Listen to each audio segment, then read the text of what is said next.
has a tight grip over the way the media covers its administration, and its accomplices in the media are more than willing to help suppress voices like OAN. Chief White House correspondent Chanel Rion has that report. There are two villains in this story. A private organization called the WHCA, short for White House Correspondents Association, and the Biden press office. Their crime?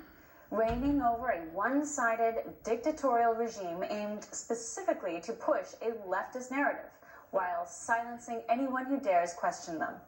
You've already known the media today is biased, corrupt, and devoid of integrity. You've also sensed how untransparent the Biden press office has been to the public. What you don't know is just how bad it truly is.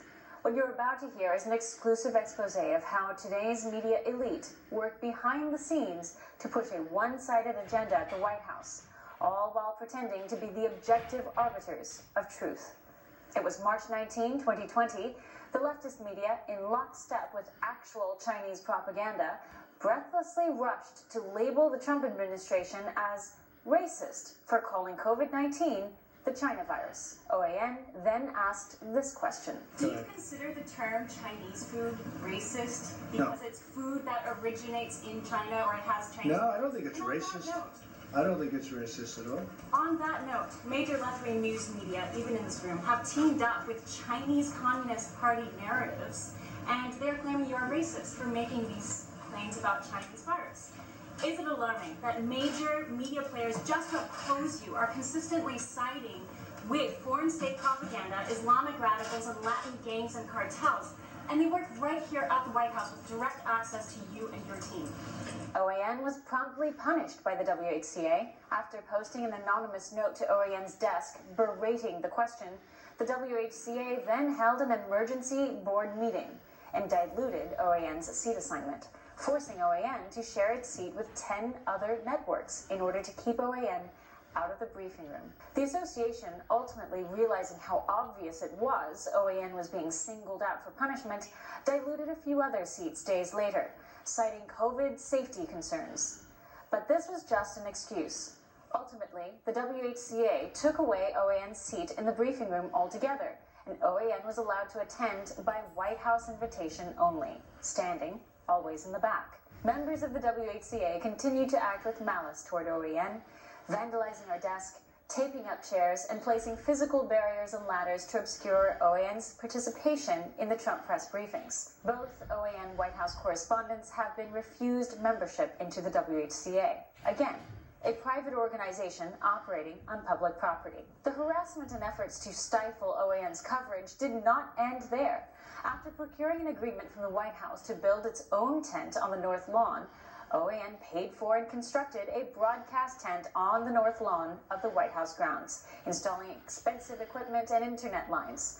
Within weeks, the tent was vandalized by members of the WHCA. WHCA members even went so far as to physically cut and sever OAN's internet cables on 2 separate occasions at great expense to the network. Under a new administration, things only grew worse. The Biden press office did everything it could to silence and hamper OAN's voice at the White House. When OAN's internet was vandalized for the 3rd time, OAN brought in the usual White House technicians to fix the problem. This sparked WHCA leadership to call the Biden press office and demand we vacate the White House grounds. The Biden press office brought out Secret Service to escort OAN off the grounds.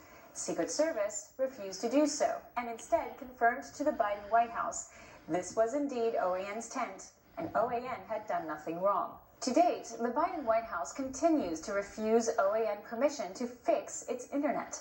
Press inquiries go largely unanswered, requests for meetings ignored, and access to the administration severely limited, all using the excuse of COVID-19. Despite the fact OAN is tested at great cost every day it enters the White House grounds, if you happen to be among the press corps without an assigned seat in the briefing room, the White House charges $170 just to access the White House grounds each day, a cost-prohibitive barrier for most outlets. Meanwhile, administration officials working in the White House on a daily basis are only required to test once a week.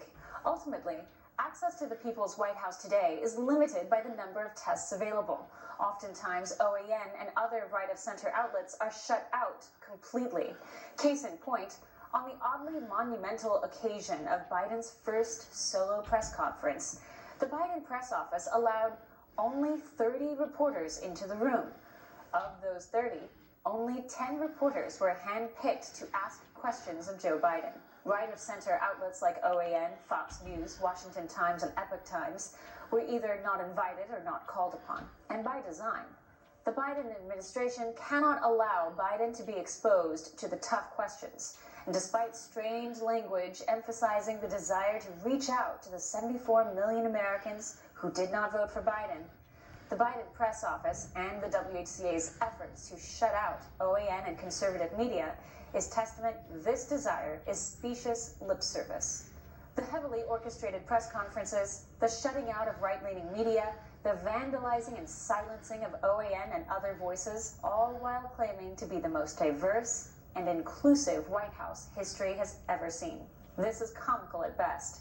The reality is, the Biden White House and the WHCA are villains to transparency, using the convenient shield of COVID-19 as a way to tighten their elite circle and train a press corps to fear critical thinking and diversity of opinion. This is the state of your White House today. This is the state of our media. And while history may note media's dereliction of duties in the age of Biden, it is the American people who suffer in the darkness of their lies, whether intentional or by omission. Shanavian, One American News, Washington.